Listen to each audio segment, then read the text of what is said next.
ఇక ఇందిరమ్మ ఇండ్ల విషయంలో పేదలకు తీవ్ర అన్యాయం చేస్తోంది కాంగ్రెస్ ప్రభుత్వం. 20 లక్షల ఇందిరమ్మ ఇండ్లు ఇస్తారన్న కాంగ్రెస్ అధికారంలోకి రాగానే మాట మార్చేసింది. చివరికి 3.5 లక్షల ఇండ్లు ఇచ్చేందుకు సిద్ధమైంది. కాంగ్రెస్ కార్యకర్తలకు అనర్హులకు పెద్దపీట వేయడంతో కేంద్రం ఆ దరఖాస్తులని తిరస్కరిస్తున్నది. ఇప్పటి వరకు రాష్ట్రంలో 30,000కు పైగా అప్లికేషన్లను కేంద్రం తిరస్కరించింది. మరోవైపు పట్టణ ప్రాంతాల్లో ఇండ్లకు స్థలాల కొరత ఏర్పడడంతో ఇందిరమ్మ ఇండ్ల పథకం ముందుకు సాగడం లేదు.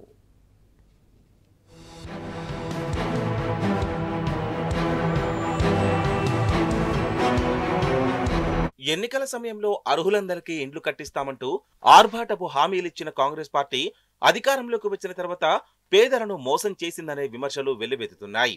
ఇందిరమ్మ ఇండ్ల పథకంలో కోతలు కొర్రేలతో పేదలను వంచిస్తున్నదని ప్రతిపక్షాలు నిప్పులు చెరుగుతున్నాయి. పేదలకు ఇళ్ల పేరుతో ఆశ చూపి ఇచ్చిన మాటను అటకెక్కించిందని మండిపడుతున్నారు. ఇళ్లు మంజూరైన కాంగ్రెస్ నేతల మాటల్లాగానే కట్టుకునే వరకు గ్యారంటీ లేకుండా పోయిందని ధ్వజమెత్తుతున్నారు.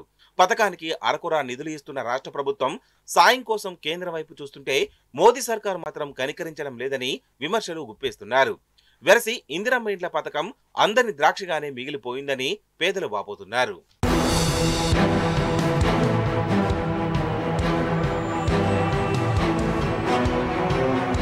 అర్హులందరికీ ఇందిరమ్మ ఇళ్లు పథకం కింద ఒక్కో ఇంటికి 5 లక్షల చొప్పున మంజూరు చేస్తామని కాంగ్రెస్ చెప్పింది.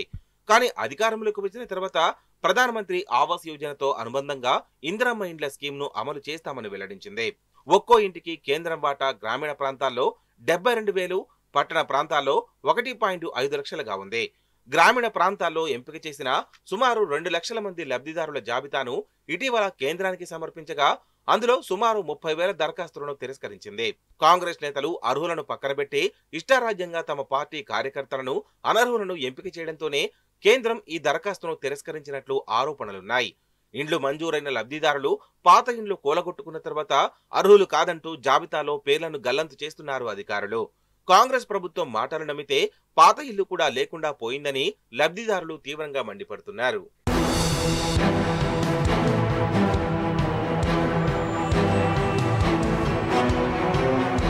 పట్టణ ప్రాంతాల విషయానికొస్తే PMAY అర్బన్ లో భాగంగా కేంద్రం తెలంగాణకు 1.13 లక్షల ఇళ్లు మంజూరు చేసింది.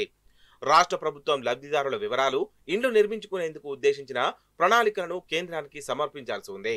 పట్టణాల్లో G+3 పద్ధతిలో ఇండ్లను నిర్మించాలని రాష్ట్ర ప్రభుత్వం నిర్ణయించినప్పటికీ హైదరాబాద్, వరంగల్ సహా ఇతర పట్టణ ప్రాంతాల్లో స్థలాల కొరత వెంటాడుతోంది.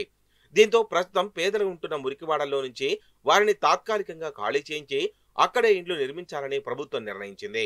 వారిని ఇండ్లు ఖాళీ చేయిస్తే ఇండ్ల నిర్మాణం పూర్తయ్యే వరకు వారు ఎక్కడికి వెళ్లాలి అనే ప్రశ్న అధికారులను వేధిస్తోంది. అందుకే చాలా ప్రాంతాల్లో వ్యతిరేకత వ్యక్తమవుతోంది. తాము ఎక్కడ ఉంటున్నామో అక్కడే పక్కాగా 1-2 గదులు నిర్మించుకునేందుకు 5 లక్షలు ఇవ్వాలని, తాము ఎట్టి పరిస్థితుల్లోనూ ఇళ్లు ఖాళీ చేసే ప్రసక్తే లేదని స్పష్టం చేస్తున్నారు.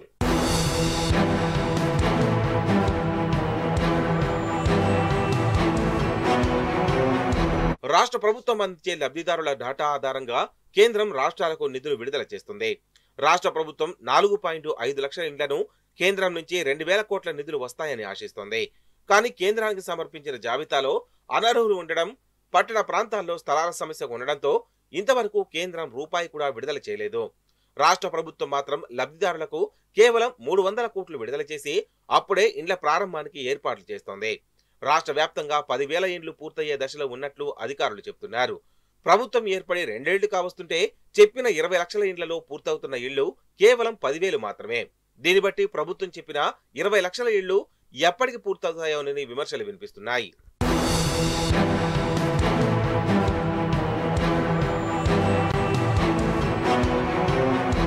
ఇందిరమ్మ ఇళ్ల పథకం కింద 20 లక్షల ఇండ్లు కట్టిస్తామని ఎన్నికల హామీ ఇచ్చిన కాంగ్రెస్ అధికారంలోకి వచ్చిన తర్వాత కేబినెట్ లో కేవలం 4.5 లక్షల ఇండ్లకు మాత్రమే ఆమోదం తెలిపింది. రేవంత్ రెడ్డి మాత్రం 20 నెలల్లో మంజూరు చేసిన ఇండ్లు 3.5 లక్షలు కాగా గ్రౌండింగ్ అయినవి 2 లక్షలు. లబ్ధిదారులకు విడుదల చేసిన నిధులు 300 కోట్లు. మంజూరు చేసిన 3.5 లక్షల ఇండ్లలో కనీసం 10వ వంతు కూడా పూర్తి కాకుండా అరకొరగా పూర్తయిన ఇండ్లను ప్రారంభించడానికి ప్రభుత్వం హడావిడి చేస్తోందని విమర్శలు వ్యక్తమవుతున్నాయి.